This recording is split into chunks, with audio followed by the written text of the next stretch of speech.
SAQ from My Last Duchess written by Robert Browning। অর্থাৎ আমরা এর আগের ক্লাসটাতে তোমরা যারা অলরেডি আমার চ্যানেলের সঙ্গে যুক্ত আছো তারা সবাই জানো যে SAQর উপরে শর্ট অ্যান্সার টাইপ কোয়েশ্চেনের উপরে আমরা পার্ট 1 ক্লাস করে ফেলেছি এবং সেখানে আমরা 20 কোয়েশ্চেন্স আলোচনা করেছি।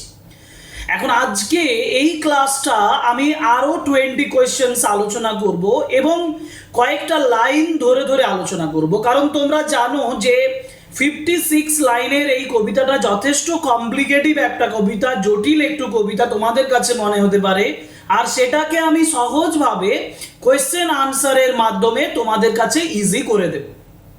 একটা কথা এক্ষেত্রে বলে রাখি যে যেভাবে আমি লাইন তুলে এসএকিউ গুলো আজকে করব, সেখান থেকে তোমরা লং কোয়েশ্চেন যখন করবে তখনও কিন্তু এলিমেন্ট তোমরা এখান থেকে পেয়ে যাবে।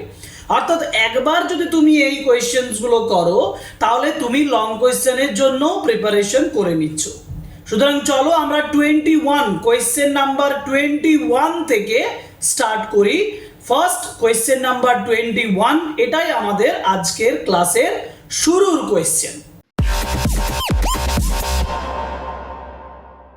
কোয়েশ্চেন নাম্বার 21 এ আমি যে সেন্টেন্সটা তুলেছি সেটা দেখো, সেখানে বলেছি দেয়ার সি স্ট্যান্ডস। এটা কে বলছেন? দেয়ার সি স্ট্যান্ডস এই কথাটা বলছেন ডিউক।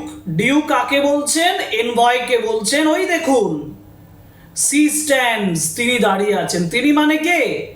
লাস্ট ডাচেস, তার যে গত যে ডাচেস যিনি মারা গেছেন। আমার প্রশ্ন হচ্ছে হু স্ট্যান্ডস অ্যান্ড হোয়ার। এক নাম্বার হচ্ছে হু স্ট্যান্ডস, না দ্য লাস্ট ডাচেস স্ট্যান্ডস। আমি যদি সাজিয়ে লিখি তাহলে বলবো in Robert Browning's poem my last duchess সি, বলবো না, বলবো the last duchess of the duke stands. এবার বলছে অ্যান্ড হোয়ার। হোয়ার কথাটা আমি একসঙ্গে লিখে দিতে পারি। স্ট্যান্ডস কোথায়? হোয়ারের উত্তর কি? হোয়ারের উত্তর হচ্ছে in the painting on the wall. তাহলে stands in the painting on the wall. So there she stands in Robert Browning's poem my last Duchess, the last duchess or the dead duchess of the duke stands in the painting on the wall. ওকে, পরের কোয়েশ্চেনে আসি। 21 এ যে লাইনটা তুলে দিয়েছি text থেকে সেটা হচ্ছে will it please you sit and look at her. এই কথাটি ডিউক বলছেন, যিনি এনভয়, যিনি মেসেঞ্জার তার সামনে বসে আছেন, তাকে বলছেন আপনি প্লিজ বসবেন এবং তার দিকে তাকিয়ে তাকে দেখবেন। লুক অ্যাট হার, তার দিকে তাকাবেন। তো আমার প্রশ্ন হচ্ছে হু ইজ দ্য স্পিকার। আমি তো তোমাদের সামনে বললাম এই হু ইজ দ্য স্পিকার, না স্পিকার ইজ দ্য ডিউক। সাজিয়ে লিখতে হবে, তাহলে সাজিয়ে লিখতে গেলে বলবো in Robert Browning's poem my last duchess coat unquote my last Duchess the Duke of Ferrara, যেটা তার identity, Duke of Ferrara is the speaker. এবার প্রশ্নটা হচ্ছে যে what does the speaker request the listener. Listener মানে যিনি শুনছেন, তাকে ডিউক কি রিকোয়েস্ট করছেন? তাকে ডিউক রিকোয়েস্ট করছেন যে ওই যে দেওয়ালে যে পোর্ট্রেটটা আছে, ওই যে দেওয়ালে যে পেন্টিংটা তিনি দেখাচ্ছেন, সেই পেন্টিংটা তাকে দেখাবেন, তাকে ভালোভাবে দেখতে বলছেন। আমি লিখবো the speaker the Duke of Ferrara, যেটা আমি একটু আগেই পেলাম। The speaker the Duke of Ferrara requests the listener. Listener মানে কে? The envoy, the messenger of the count. লিসেনারের পরে কমা দিয়ে বলছি the messenger of a count, মানে কাউন্টের যে মেসেঞ্জার, টু সিট বসতে and look at the painting of his last duchess, তার লাস্ট ডাচেসের পেন্টিংটার দিকে তাকিয়ে থাকতে বলছেন, তাকে দেখতে বলছেন। So the speaker, the Duke of Ferrara, requests the listener, the messenger of a count, to sit and look at the painting of the last duchess. তোমরা যখন এই ক্লাসটা দেখছো, এই ভিডিওটা দেখছো, তোমরা খাতা রেডি করো, তোমরা এই সেন্টেন্সগুলোকে পরপর লিখে নাও। দেখবে লং কোয়েশ্চেনের জন্য তোমাদের অনেকটা প্রিপারেশন হয়ে যাবে। এবং আমি এখানেই তোমাদেরকে সেই সেন্টেন্সগুলো নোট করতে বলছি। তোমাদের সমস্ত ধরনের এসএকিউ বলো, লং বলো, সবেরই প্রিপারেশন তোমরা করতে পারবে, ইজিলি যে কোনো সময় লিখতে পারবে। ওকে, তো চলো আমরা কোয়েশ্চেন নাম্বার 23-তে যাই। কোয়েশ্চেন নাম্বার 23-তে বলছে যে I call that piece a wonder now. Duke বলছেন এনভয়কে যে আমি বলছি ওই যে that piece a wonder now, that piece. প্রশ্নটা হচ্ছে যে what is that piece? That piece বলতে কোনটাকে বোঝানো হয়েছে? তোমরা বলতে পারবে না দ্যাট পিস বলতে কোনটাকে বোঝানো হয়েছে? দ্যাট পিস বলতে ওই পেন্টিংটাকে বোঝানো হয়েছে, যেটা দেওয়ালের উপর দিকে তাকিয়ে পেন্টিংটার দিকে উল্লেখ করে তিনি বলছেন কথাটা। তাহলে that piece refers to the painting of the last duchess in the poem. আবার সে একই সাজিয়ে, এইটা তোমাদের মেনটেন করতে হবে পরীক্ষার সময়। পরীক্ষার সময় দারুণভাবে মেনটেন না করলে নাম্বার কিন্তু এখানে 2 মার্কসের মধ্যে 1 মার্কস দিয়ে দিতে পারে। যাই হোক, আমি এখানে মানে যেটা ফর্মালিটি সেটা বজায় রাখবো। ফর্মালিটিটা কি? ফর্মালিটিটা হচ্ছে in the poem my last Duchess, যে মাই লাস্ট ডাচেস কবিতায় দ্যাট পিস, দেখো সিঙ্গেল কোট আনকোট বলেছি, দ্যাট পিস মানে ফ্রেজটা refers to the painting of the Duke's last duchess, ডিউকের লাস্ট ডাচেসের পেন্টিংকে বোঝানো হয়েছে। না, এবার প্রশ্ন হচ্ছে who calls the piece a wonder? কে এই পিসটাকে ওয়ান্ডার বলছে? The Duke of Ferrara. কে বলছে? হু। তাহলে হু এর জায়গায় আমি লিখে দেবো ডিউক অফ ফেরেরা। তাহলে ডিউক অফ ফেরেরা কলস the piece a wonder. Easily উত্তর, হু এর উত্তর লেখা সব থেকে সহজ। ওকে, পরের প্রশ্ন 24, Fra Pandolf by design for never read strangers like you that picture countenance. খুব ইম্পর্টেন্ট লাইন এবং জটিল লাইন। দেখো, প্রশ্ন হচ্ছে যে এই যে এক্সট্রাক্টটা যেটা আমি তুলেছি, what does the above extract mean? মানে তুলে দেওয়া যে অংশটা, Fra Pandolf by design for never read strangers like you that picture countenance, এটা এই যে অংশটা, যে এক্সট্রাক্টটা তুলে ধরা হয়েছে, এটার মানে কি? এটার মানে হচ্ছে যে ফ্রাপ অ্যান্ড অফের হাতটা খুব ভালো, এফিশিয়েন্ট এবং এক্সপার্ট একজন ব্যক্তি, যার শিল্পকর্মের কাজটা একজন আগন্তুক মানে নিউ পার্সন যাকে আমরা বলি, একজন এক্সপার্ট পার্সন যাকে বলি, তিনি ছাড়া কিন্তু এটা বুঝতে পারবেন না। যার জন্য আমি সেন্টেন্সটা গুছিয়ে দেখো তোমাদের জন্য, এটা তোমরা একটু নোট করে ভালোভাবে রিডিং দাও, তাহলেই বুঝতে পারবে। যেটা extract occurring in Robert Browning's poem, যে এক্সট্রাক্টটা যেটা রবার্ট ব্রাউনিং এর পোয়েমে আছে, মাই last duchess, Robert Browning's poem মাই লাস্ট ডাচেস। ফর্মালিটি বজায় রেখে লিখছি আমি প্রথমে শুরুটা। মিনস দ্যাট, যেটার অর্থ হলো that Fra Pandolf is an eminent artist. প্রথম পয়েন্ট হচ্ছে যে এই লাইনটা, this phrase, this sentence, this line suggest that Fra Pandolf is an eminent artist. He pictured the countenance of the painting. Picture মানে তিনি picturise করেছেন, তিনি ছবি করেছেন, তিনি পেন্টিং করেছেন। দ্য পেন্টিং আর্টিস্টিক্যালি, খুব আর্টিস্টিক্যালি তিনি এই কাজটা করেছেন।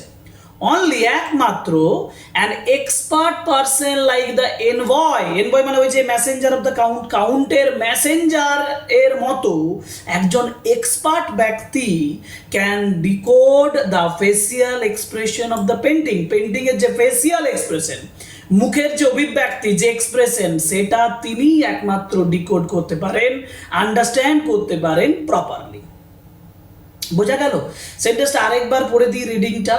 The extract occurring in Robert Browning's poem My Last Duchess means that Fra Pandolf is an eminent artist.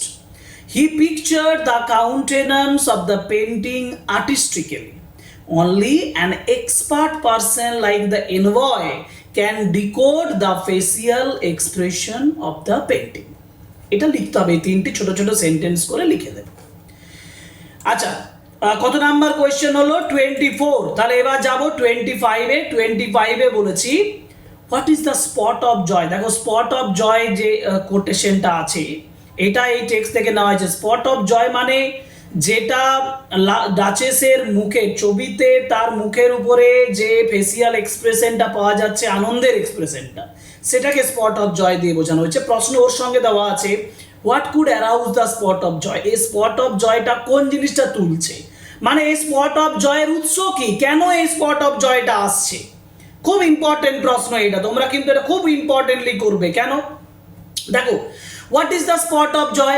Now in the poem My Last Duchess, the expression spot of joy, যে এক্সপ্রেশনটা যেটা spot of joy expression বলছে, refers to the sign of pleasure, আনন্দের যে সাইনটা, আনন্দের যে চিহ্নটা, sign মানে চিহ্ন, আনন্দের যে চিহ্ন on the cheeks of the duchess refers to the sign of the pleasure, এখানে on কথাটা হতো on the cheeks of the duchess, ডাচেসের গালে যে আনন্দের আভাটা তৈরি হয়েছে সেটাকে স্পট।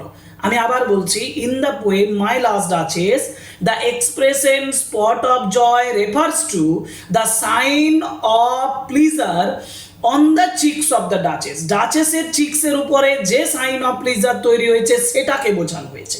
এবারে প্রশ্ন হচ্ছে what could arouse the spot of joy, spot of জয়টা তৈরি হচ্ছে কিসের জন্য। ডিউকের দুঃখ হচ্ছে, ডিউক বলছেন যে আমাকে দেখে তারা আনন্দরা স্পট অফ জয় শুধু তৈরি হচ্ছে তাই নয়, বাকি যাকেই দেখে, যা কিছুই দেখে সবেই কিন্তু তার মধ্যে স্পট অফ জয় তৈরি করে। কিভাবে লিখবো, সেন্টেন্সটা কিভাবে তৈরি করব না, দিস স্পট অফ জয়, এই যে স্পট অফ জয়টা ওয়াজ অ্যারাউজড, যেটা সৃষ্টি হয়েছে, this spot of joy was aroused by, যেটা সৃষ্টি হয়েছে by not only her husband's presence, তার হাজবেন্ডের প্রেজেন্সের জন্যই শুধু নয়, but also by the flattery of others like Fra Pandolf, ফ্রাপ অ্যান্ড অফের মতন অন্যান্যদের ফ্ল্যাটারির দ্বারা, ফ্ল্যাটারি মানে তোষামোদমূলক কথা, ফ্রাপ অ্যান্ড অফের মতন অন্য লোকের ফ্ল্যাটারির দ্বারা তিনি এটা প্রভাবিত হচ্ছে, মানে এটা তৈরি করছে। এখন হি মাইট হ্যাভ টোল্ড আর, তাহলে ফ্রাপ অ্যান্ড অফ কি বলেছিল, আমার এখানে আরেকটা সেন্টেন্স জয়েন করে আমি একটু যোগ করে দিচ্ছি, যেটা পরে তোমরা পাবে, দেখবে যে ফ্রাপ অ্যান্ড অফ কি বলেছিল।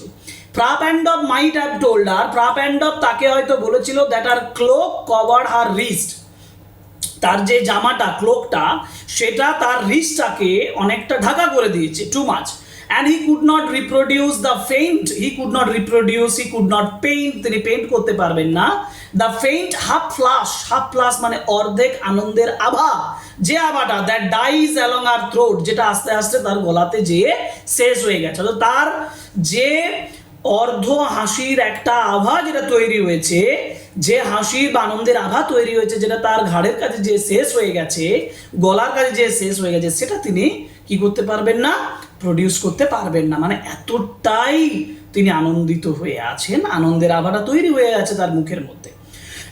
ভালোভাবে নোট করে রাখো, কারণ এটা ইম্পর্টেন্ট প্রশ্ন, এবং ভিভিআইপি হিসাবে লিখে রাখো, ভেরি ভেরি ইম্পর্টেন্ট কোয়েশ্চেন।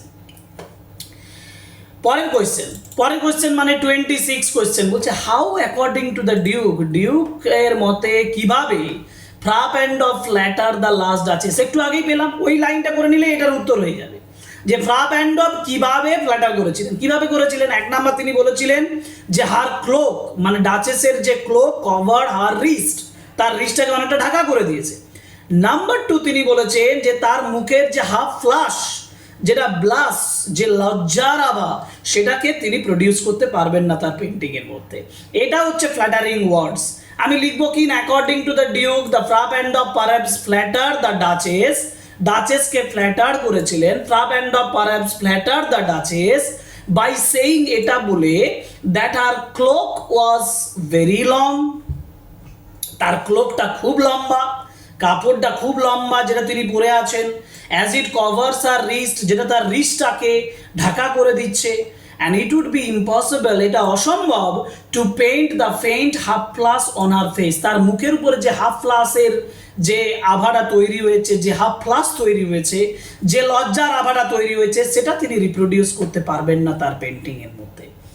এই দুটো ইম্পর্টেন্ট, কিন্তু আমি নোট করতে বলছি এবং তোমরা ভালোভাবে করবে, তোমাদের স্যারেরা এই দুটো কোয়েশ্চেন দেওয়ার জন্য রেডি হয়ে আছেন, আমি এটা ধরে নিতে পারি। Okay, question number 27, question number 27 এ বলা হচ্ছে, দেখো, she had a heart, how shall I say too soon made glad, বলছে তার একটা হার্ট আছে যেটা কিভাবে এত তাড়াতাড়ি আনন্দিত হয়। ডিউক বলছেন, whose heart is referred to here, কার হার্টের কথা বলা হয়েছে, কার হার্ট, ডাচেসের হার্ট, তার লাস্ট ডাচেসের হার্টের কথা বলছে। বলছে তার লাস্ট ডাচেসের একটা হার্ট ছিল যে হার্টটা এতটাই তাড়াতাড়ি, কিভাবে এত তাড়াতাড়ি আনন্দিত হয়? She had a heart. How shall I say? Too soon made glad. Whose heart is referred to here?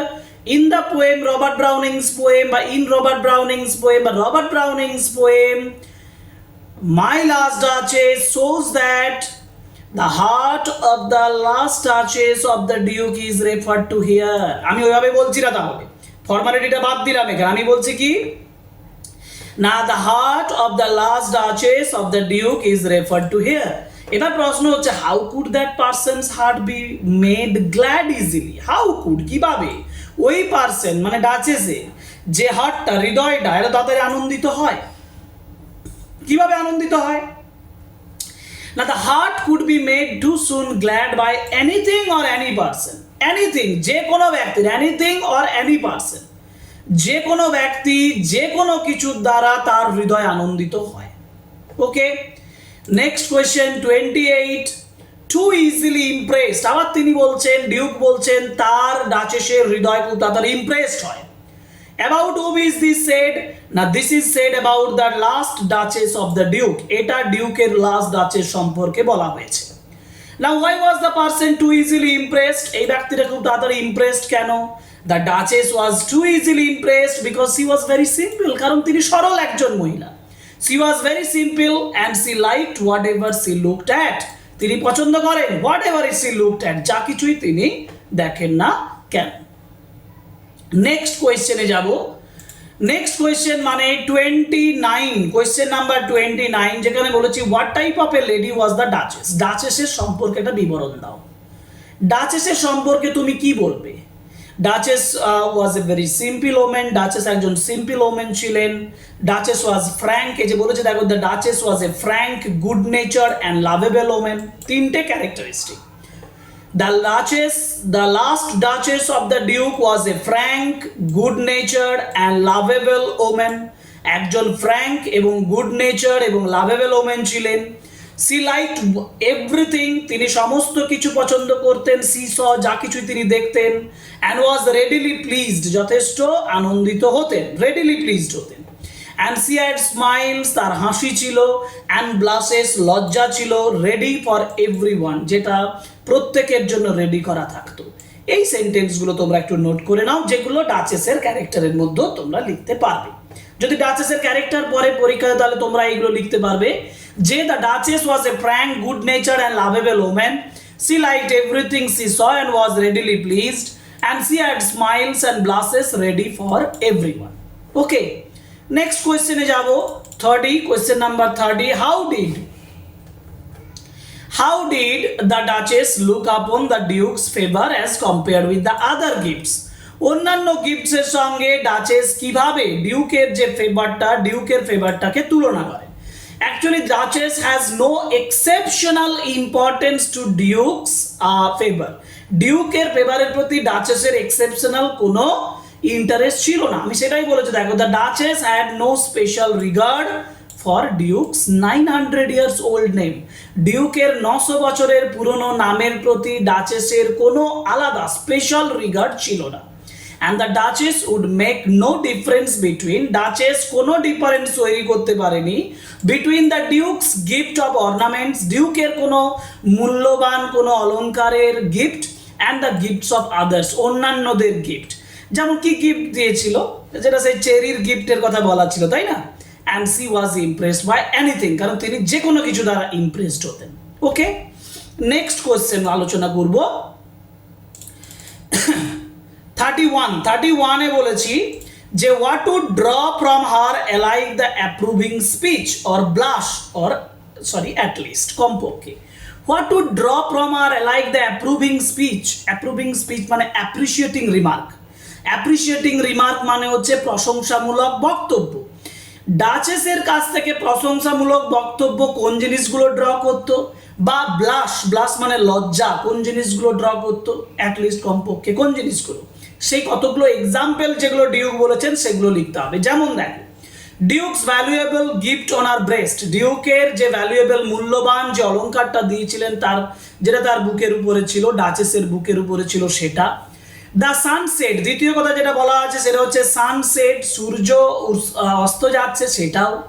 The bough of cherries, cherry গাছের যে ডাল, presented by the enthusiastic person, আগ্রহী ব্যক্তিরা যে বাউ অফ চেরিজ দিচ্ছে, তাকে গিফট করছে সেটা।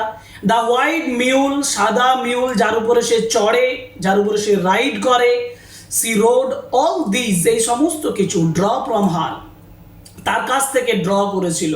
The same approving speech, approving speech and the blush on her Cheeks, তার গালে লজ্জা এবং অ্যাপ্রুভিং স্পিচ দুটোই ড্র করতে পেরেছিল। কি কি এক্সাম্পল আমি একটু বলে দিই আরেকবার। Duke's valuable gift on her breast, এক number. The sunset, comma, the bough of cherries presented by enthusiast person and the white mule she rode, all these draw from her the same approving speech and the blush on her cheeks. Next question jabo 32, who would stoop to blame? দেখো, who would stoop to blame, কে বলছে who would stoop to blame this sort of trifling, এই ধরনের ট্রিফলিং গুলো, এই ধরনের unimportant জিনিসগুলোর জন্য কে ঝুঁকবে blame করার জন্য? হু ইজ দ্য স্পিকার, কে বলেছেন, কে বলছেন? ডিউক বলছেন। What is referred two as tripling, tripling বলতে কোনটাকে বোঝানো হয়েছে? In Browning's poem My Last Duchess, the Duke is the speaker, number 1. Number 2, here the word tripling refers to the innocent behavior of the Duchess. Duchess এর যে innocent behavior, সেই behaviorটাকে tripling এর মাধ্যমে বোঝানো হচ্ছে। So the tripling refers to, R-E-F-E-R-S, tripling refers to the innocent behavior of the Duchess. She made no distinction between her husband's high rank and the low status of others. অন্যান্যদের লো status এবং তার হাজব্যান্ডের high rank, এই দুটোর মধ্যে তিনি কোনো difference তৈরি করেননি। নেক্সট কোয়েশ্চেনটা আমরা ঠিক একইভাবে একটু আলোচনা করব 33-তে, যেখানে একই সেন্টেন্সের উপরে প্রায় বলেছে I chose never to stoop, আমি কখনো ঝুঁকবো না। তো who is refer to as I, I বলতে কাকে বোঝানো হয়েছে? Here I refers to the duke in Browning's poem in my last duchess. Duke is the I, তাহলে আমি বলবো here I refers to the duke in Browning's poem my last duchess. এবার why won't the speaker choose to stop, মানে stoop, কেন সে ঝুঁকবে না? কেন ঝুঁকবে না? কারণ the speaker, the duke would not choose to stoop because of his social status, তার সোশ্যাল স্ট্যাটাসের জন্য, অ্যান্ড ফ্যামিলি প্রাইড, তার গর্বের জন্য, তার ফ্যামিলি স্ট্যাটাসের জন্য এবং ফ্যামিলি প্রাইডের জন্য। He thought it as below his rank, এটা তার র্যাঙ্কের নিচে বলে মনে হয়। ওকে, নাও 34, কোয়েশ্চেন নাম্বার 34-এ যাব। 34-এ বলেছি what according to the Duke, কোনটা ডিউকের মতে, what according to the Duke are the things that the duchess ইকুয়েটেড with her husbands gift, হাজব্যান্ডের গিফটের সঙ্গে কোন জিনিসটা তিনি ইকুয়েট করছেন, তিনি সমতা বিধান করছেন, সমান বলে মনে করছেন। আমি লিখছি অ্যাকর্ডিং টু দ্য ডিউক, ডিউকের মতে the duchess would make discrimination or difference, duchess would make discrimination, মানে এখানে আমি নটটা বসাতে ভুলে গেছি, এটা নট বসবে, নট মেক ডিসক্রিমিনেশন বা difference between her husband's gift and the other things like the setting sun, যে চারটে জিনিসের কথা বলেছিলাম, setting sun, bow of the cherries presented to her by an enthusiast person, ছেড়ে দাও এই অংশটা বাদেই দিয়ে দাও তাও হবে, or the white mule she rode, যে সাদা মিউলের উপরে সে চাপে সেটার কথা বলা হয়েছে। তো আমরা একই বিষয়ের উপরে এখানে একটা 35-এ কোশ্চেনটা আসছে, দেখো এরপরে যে as if she ranked my gift of 900 years old name. দেখো এই লাইনের মাধ্যমে ডিউক তার বংশ পরিচয়ের ডিফারেন্স মানে ডেসক্রিপশন করেছেন। কি বলছেন? What does the speaker mean by the expression 900 years old name?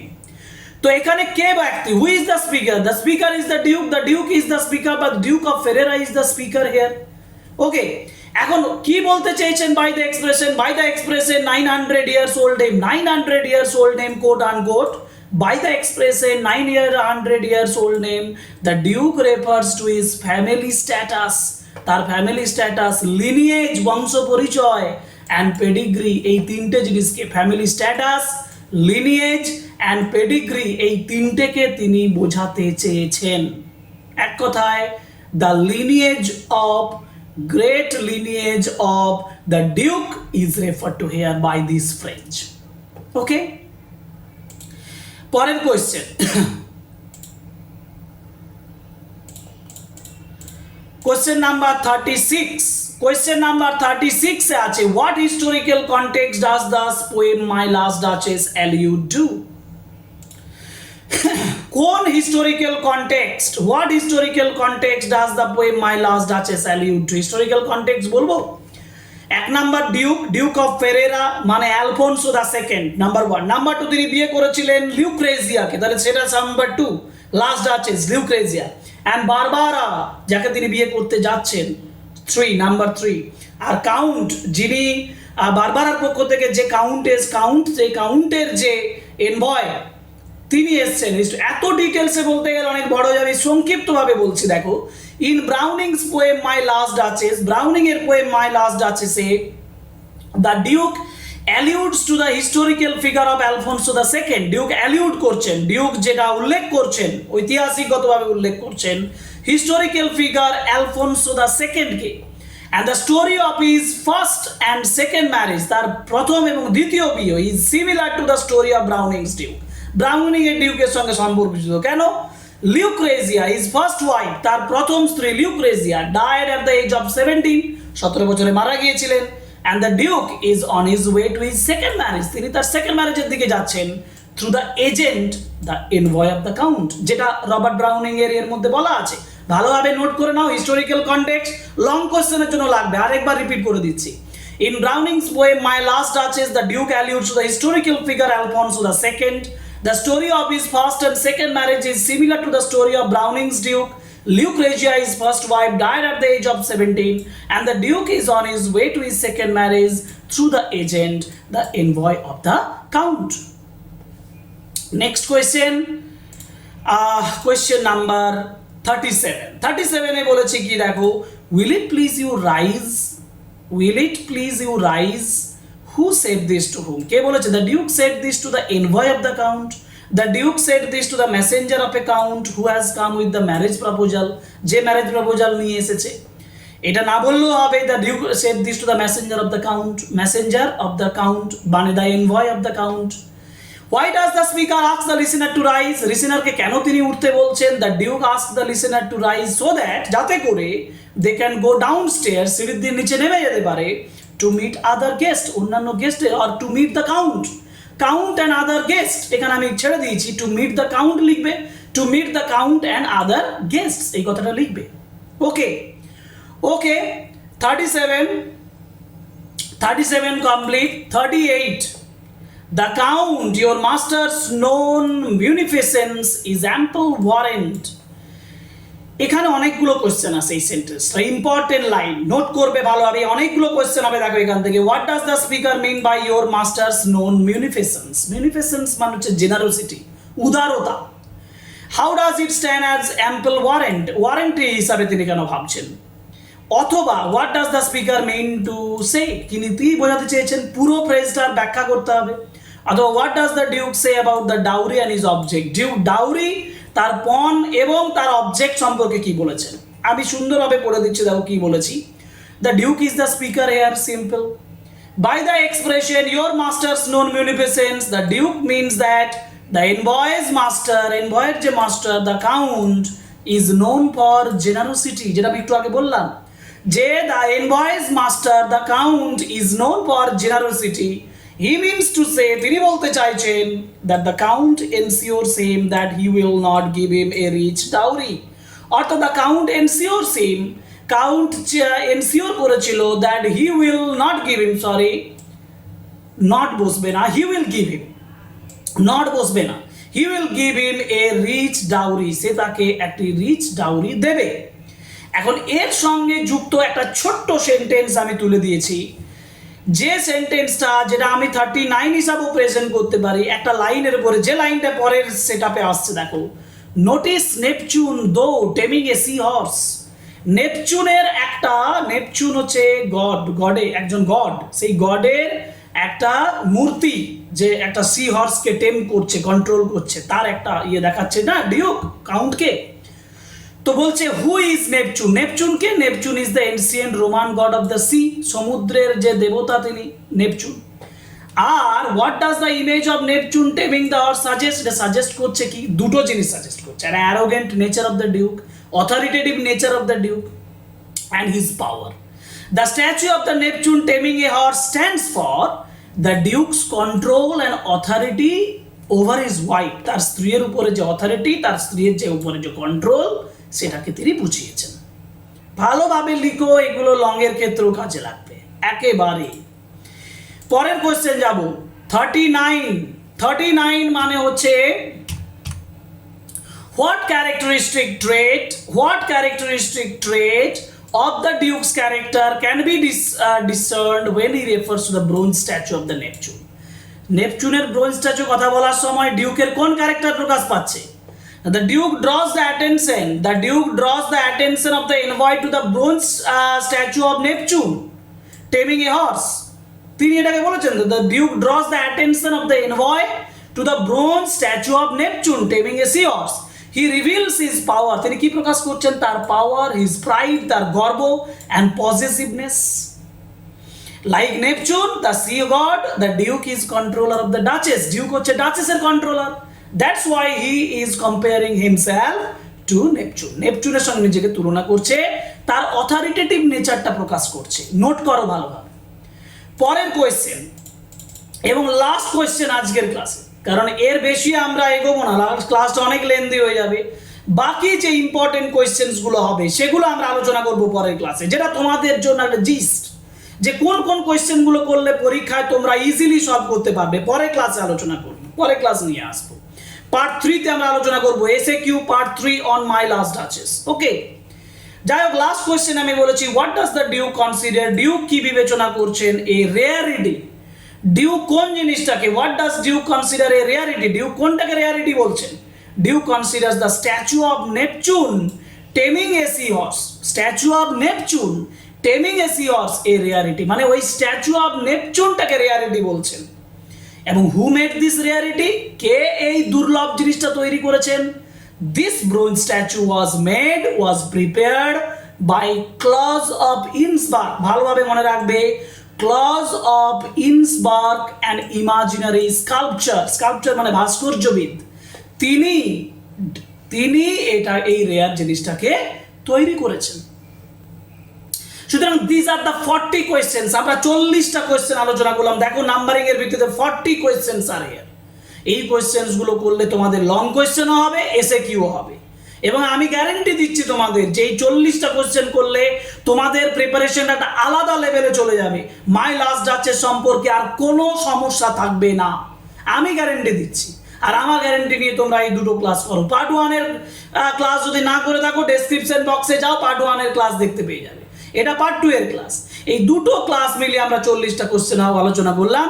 and this is all about the SAQ short answer type questions and answers from my last duchess. Part 3 আসবে, যেখানে আমরা important question তোমাদের জন্য সহজভাবে বলে দেব কোন কোন questions গুলো ইম্পর্টেন্ট, কোন কোন কোশ্চেন গুলো তুমি অ্যাভয়েড করতে পারবে না মাই লাস্ট ডাচেস থেকে। ওকে, so thank you very much. That's all for today. Goodbye.